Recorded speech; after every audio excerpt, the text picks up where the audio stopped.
Welcome students in this new video. Today we are studying about reproduction in human beings. Let's start now. अब तक तो हम अलग अलग स्पीशीज़ के अंदर जो रिप्रोडक्शन के मेथड्स थे उसके बारे में पढ़ रहे थे कि कैसे कैसे सेक्सुअल रिप्रोडक्शन होता है डिफरेंट ऑर्गेनिजम्स में, सिंपल ऑर्गेनिजम्स में, और कैसे कैसे जो कॉम्प्लेक्स ऑर्गेनिजम्स हैं उनके अंदर सेक्सुअल मोड डेवलप हुआ। तो अब हम पढ़ेंगे ह्यूमन बींग्स के बारे में, जिसके बारे में हम सबसे ज़्यादा जानना चाहते हैं। तो ह्यूमन बींग्स में सेक्सुअल मोड ऑफ रिप्रोडक्शन होता है ना। तो अब ये सेक्सुअल मोड ऑफ रिप्रोडक्शन कैसे होता है, इसके पीछे कौन कौन से प्रोसेस काम करते हैं, ये हम इस चैप्टर में डिटेल में अभी पढ़ने वाले हैं। तो लेट अस नाउ स्टार्ट। हम सब जानते हैं कि जैसे जैसे हमारी बॉडी ओल्ड होती है वैसे वैसे उसके अंदर बदलाव होते हैं, ठीक है ना। और आपने कुछ बदलावों के बारे में क्लास 8th में भी रिप्रोडक्शन रिलेटेड एक चैप्टर था, वहाँ पर आपने पढ़ा हुआ है। आप जानते हैं कि जैसे जैसे आपकी एज बढ़ती है आपकी हाइट बढ़ती है ना। और आपके जो टीथ्स हैं, जैसे कि एग्जांपल दे रहा हूँ ग्रोथ का, कि जैसे जैसे आपके टीथ हैं, जो ओल्ड टीथ थे, जैसे मिल्क टीथ जो थे वो रिप्लेस होकर के परमानेंट टीथ आ जाते हैं नए। उसके बाद all these changes that can be grouped under the general process of growth in which body becomes larger। तो जैसे मैंने आपके साथ अभी टीथ का एग्जांपल शेयर किया या हाइट के बढ़ने का एग्जांपल शेयर किया, ये जनरल प्रोसेस हैं ग्रोथ के, यानी साधारण तरीके हैं हमारी ग्रोथ के। और इससे बॉडी जो है हमारी धीरे धीरे बढ़ती चली जाती है। बट जब आप टीनेज में आते हैं तब क्या होता है, जब आप टीनेज में आते हैं तो कुछ नए चेंजेस आपकी बॉडी में आते हैं, और उन्हें सिंपली ये कहना कि ये बॉडी एनलार्जमेंट का भाग है या बॉडी एनलार्जमेंट का ही हिस्सा है, ये कहना गलत होगा। इन चेंजेस में आपके बॉडी का जो प्रोपोर्शन है, आपके बॉडी का जो अपीयरेंस है, और आपकी बॉडी का जो जो न्यू फीचर्स का आना है, ये सब देखा जाता है। इसके साथ साथ कुछ नए सेंसेशंस भी आपके अंदर डेवलप होते हैं।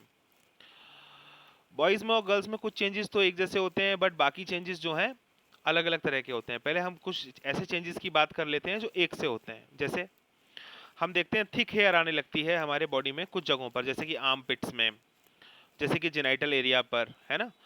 तो वहाँ पर थिक हेयर आने लगती है, जबकि थिन हेयर कहाँ पर आती है? थिन हेयर हमारे लेग्स पर, आर्म्स पर, और कभी कभी तो जैसे बॉयज़ की बात करें तो फेस पर आने लग जाती है।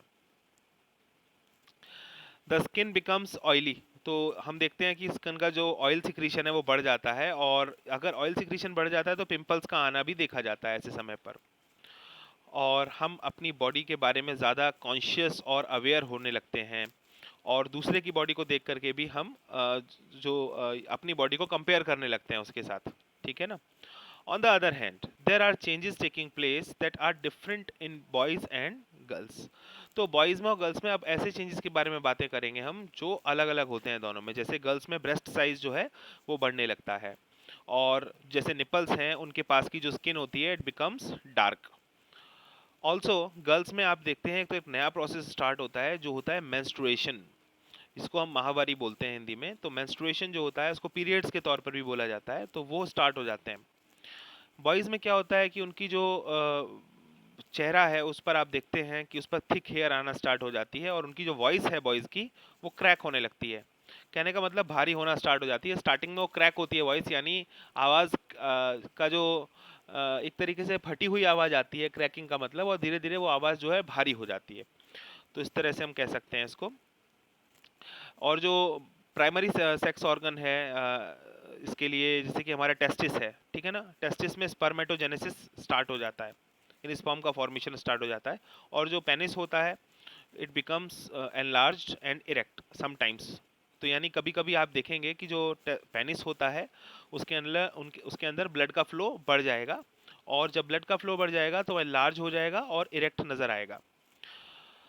All these changes take place slowly over a period of months and years. तो मतलब ऐसा नहीं कि एक दिन में ही स्टार्ट हो जाएगा, ये सब होने में कुछ महीने या कुछ साल भी लग सकते हैं, धीमे धीमे होने वाले प्रोसेस हैं। तो ऐसा कहना भी ठीक नहीं है कि कोई एक एग्जैक्ट एज होगी कि जिस पर ये प्रोसेस हो जाएगा स्टार्ट, ऐसा नहीं है। अलग अलग लोगों में अलग अलग देखा जाता है। In some people they happen early and quickly, while in others they can happen slowly।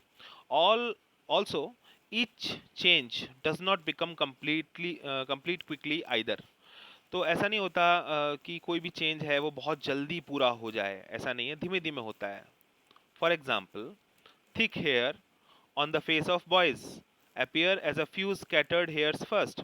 अब बॉयज की बात कर लो, बॉयज के फेस पर जो हेयर आना स्टार्ट होता है, थिक हेयर, वो शुरुआत में कुछ पैचेस में आता है, ठीक है ना, इधर उधर फैली होती है वो, और धीरे धीरे फिर यूनिफॉर्म हो जाती है। मतलब जो दाढ़ी आती है लड़कों के, वो धीमे धीमे पूरे चेहरे पर आ जाती है। पहले कुछ पैचेस पर ही आती है, फिर उसके बाद धीरे धीरे पूरे चेहरे पर फैल जाती है।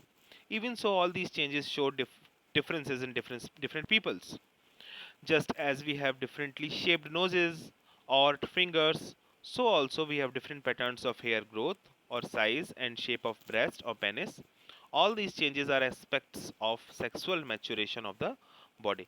तो जिस प्रकार से हर इंसान एक दूसरे से अलग होता है, ठीक उसी प्रकार से जो हेयर ग्रोथ का पैटर्न है, या ब्रेस्ट का साइज है, या शेप है, या पेनिस का जो साइज है, वो हर इंसान में अलग अलग हो सकता है। ये इस बात पे निर्भर भी कर सकता है कि आपकी सेक्सुअल मैच्योरिटी कितनी है। Why does the body shows sexual maturation at this age? अब now this is an important question, एक important सवाल हमारे सामने आ गया है कि हमारी बॉडी जो है इस उम्र में सेक्सुअल मैच्योरेशन क्यों शो करती है।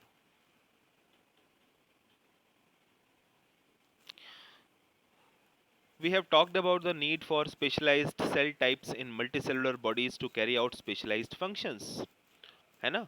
तो हमने स्पेशलाइज्ड सेल्स की बात हमेशा की है। जब भी हम मल्टी सेलुलर ऑर्गेनिजम्स की बात करते हैं तो हम अलग अलग टिश्यूज़ की बात करते हैं। अलग अलग टिश्यूज़ में स्पेशलाइज्ड सेल्स हमको देखने को मिलते हैं जो कि स्पेशलाइज्ड फंक्शंस करते हैं। तो जर्म सेल्स का क्रिएशन भी एक ऐसा ही काम है, क्योंकि जर्म सेल्स जो है सेक्सुअल रिप्रोडक्शन में पार्टिसिपेट करते हैं, ठीक है ना। We have seen that plants develop special cell and tissue types to create them. अब आपने प्लांट्स में देखा था, प्लांट्स में जो जर्म सेल्स हैं वो कहाँ डेवलप हो रहे थे, एंथर में और ओवरी में, है ना। ह्यूमन बीइंग्स में भी ऐसे स्पेशल टिश्यू होते हैं जहाँ पर ये जर्म सेल्स डेवलप होते हैं।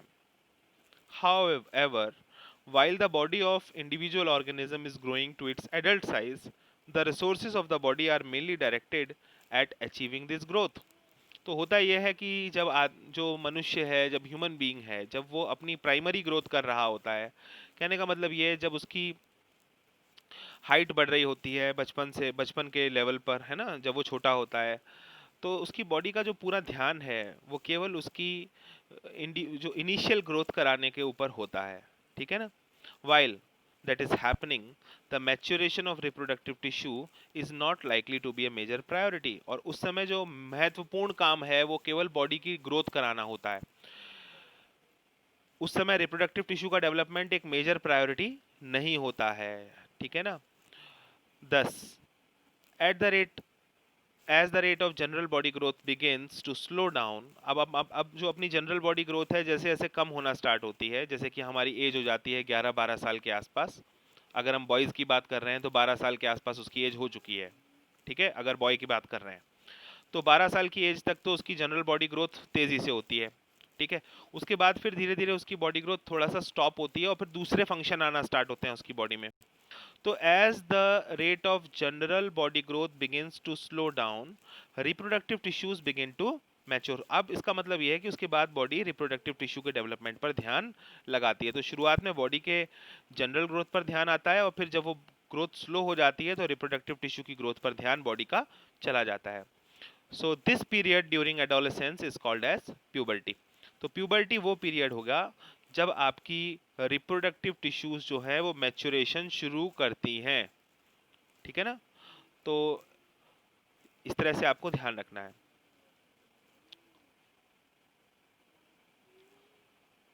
How do all the changes that we have talked about link to the reproductive process? We must remember that sexual mode of reproduction means that germ cells from two individuals have to join together.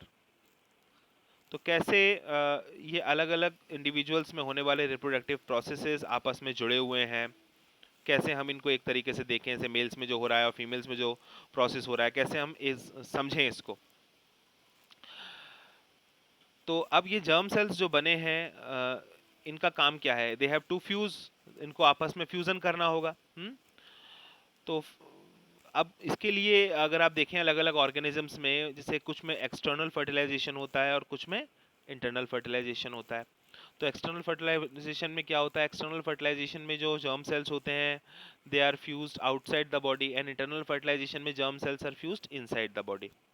ठीक है ना।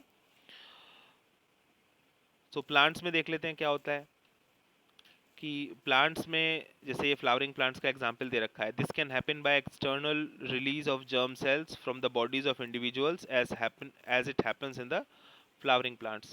जैसे flowering plants में हम क्या देखते हैं, pollen grains, है ना, they are released in the air or on the body of insect or on water, and then pollen grains reach the pistil for completion of fertilization। और दूसरा केस ले लेते हैं,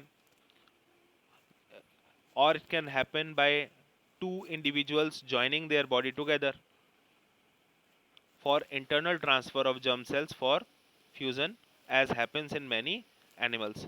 या फिर ये हो सकता है कि दो इंडिविजुअल ऑर्गेनिजम्स जिनका सेक्स जो है वो सेपरेट हो, ठीक है ना, जैसे मेल है और फीमेल है। तो अगर ये मेल एंड फीमेल जो हैं, if they start another process in which their bodies join together, and then there is internal transfer of germ cells for fusion, जैसे कि बहुत सारे एनिमल्स में देखा जाता है। तो इस तरह से हो सकता है। If animals are to participate of mating, their state of sexual maturity must be identifiable by other individuals। तो मतलब ये है कि इस प्रोसेस को हम बोलेंगे साइंटिफिक वे में मेटिंग। और मेटिंग करने के लिए जो मेल्स एंड फीमेल्स हैं उन्हें एक दूसरे की सेक्सुअल मैच्योरिटी का पता होना चाहिए। So many changes during puberty such as new hair growth patterns are signals that sexual maturation is taking place. इसीलिए जो हमारे एक्सटर्नल फीचर्स हैं जो प्यूबर्टी के टाइम पर आने स्टार्ट हो जाते हैं बॉडी में, वो इसी बात का साइन और सिग्नल होते हैं कि इस इंडिविजुअल के अंदर अब सेक्सुअल मैच्योरेशन होना स्टार्ट हो गया है। On the other hand, the actual transfer of germ sales between two people needs special organs for the sexual act. जैसे मीटिंग है, मीटिंग के लिए कुछ स्पेशल ऑर्गन्स की रिक्वायरमेंट है। जैसे कि मेल्स में पेनिस होता है, जब पेनिस इरेक्ट होता है यानी जब उसमें ब्लड का फ्लो होता है तब जो मेटिंग है वो हो सकती है। In mammals such as humans the baby is carried in the mother's body for a long period and will be breast fed later. तो आप फीमेल्स में देखेंगे तो क्या होगा, फीमेल्स में ब्रेस्ट का डेवलपमेंट क्यों होता है, बिकॉज जो बेबी डेवलप होता है वो फीमेल की बॉडी में होता है, और फीमेल को फिर उस बेबी को जब वो पैदा हो जाता है तो उसको ब्रेस्ट फेड करना होता है। तो इसलिए ब्रेस्ट का डेवलपमेंट एक इंपॉर्टेंट पार्ट है रिप्रोडक्शन का। और हमारे जो रिप्रोडक्टिव ऑर्गन्स हैं उनके अंदर उनका डेवलपमेंट भी इसलिए इंपॉर्टेंट है बिकॉज अगर यूटिरस का डेवलपमेंट नहीं होगा सपोज, तो बेबी कैरी कैसे होगा बॉडी के अंदर। तो ये सारे जो चेंजेस आ रहे हैं ये कब इनिशिएट होते हैं हमारी बॉडी में, एडोलेसेंस के टाइम पर, एडोलेसेंट एज में, है ना। जैसे फीमेल्स की अगर हम बात करें तो 10 साल से आगे, 10 से आगे लेके चलेंगे इस टाइम को, ठीक है। और मेल्स में बात करें तो लगभग 12 साल से स्टार्ट हो जाती है। तो 12 साल से क्या स्टार्ट होता है, एडोलेसेंस का पीरियड। और एडोलेसेंस में आप रिप्रोडक्टिव डेवलपमेंट देखते हो, ठीक है। तो when once the reproductive development starts we call that puberty, ठीक है, ऑनसेट ऑफ प्यूबर्टी।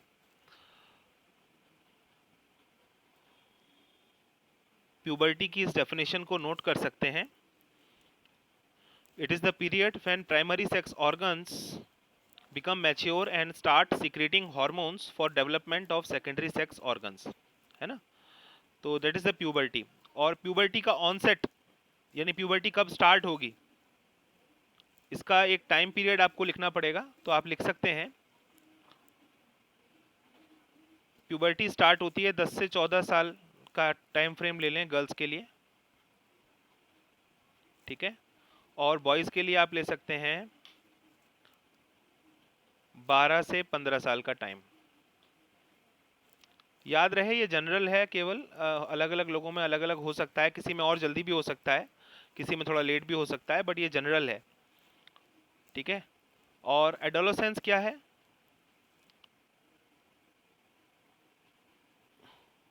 आप ये नोट कर सकते हैं, it is the period between first sign of puberty and achievement of complete sexual maturity. तो एडोलेसेंस वो पीरियड है जिसमें आप देखते हैं कि बॉडी के अंदर प्यूबर्टी के पहले साइन आते हैं, और तब से लेकर के जब तक पूरी बॉडी मैच्योर हो जाएगी सेक्सुअली, उसको हम बोलेंगे एडोलेसेंस।